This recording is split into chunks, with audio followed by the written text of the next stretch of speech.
और भी आपको बताएं कि एहतजाज की मनसूबाबंदी का मुकदमा बानी PTI के खिलाफ दर्ज कर लिया गया है और अदालती अहकाम पर बानी PTI को जेल मैनुअल से हटकर गैर मामूली गैर कानूनी सहूलियात दी गई। जेल में मुलाकातों रवाबित में बानी PTI अपने सियासी कारकुनों को रियासत और इदारों के खिलाफ पुरतशद्दुद एहतजाज के खिलाफ उकसाते रहे। इसी पर मजीद बात करेंगे इसरार खान से। इसरार, अपडेट कीजिएगा, बानी PTI के खिलाफ भी मुकदमा दर्ज कर लिया गया है।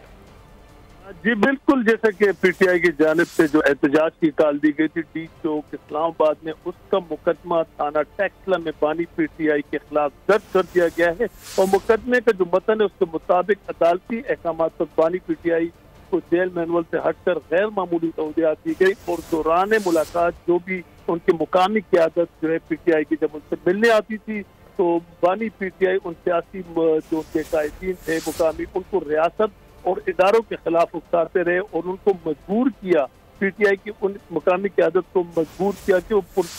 पुरतशद्दुद हजूम की क़यादत करे और करते हुए ये जो मुजाहरा है या जो परसों जो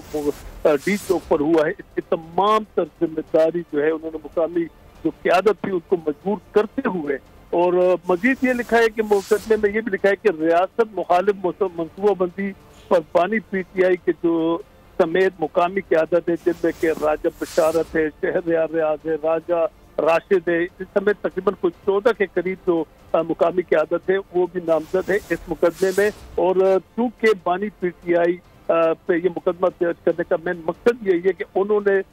मुकामी क़यादत को उकसाया और चूंकि जेल मैनुअल के खिलाफ उनको सहूलियात दी गई जिस पर के मुकामी क़यादत उनसे जाके मुलाकातें करती थी और उन मुलाकातों के दौरान उन्होंने मजबूर किया मुकामी क़यादत को कि वो इस एहतजाज की क़यादत करे, जिसके खिलाफ जो है ना थाना टैक्सला में ये मुकदमा दर्ज कर दिया गया है। और FIR के मुताबिक जो है इसमें कार्य सरकार में मुदाखलत और दहशतगर्दी के मुकदमात भी शामिल है। जी बहुत शुक्रिया इसरार खान अपडेट करने के लिए।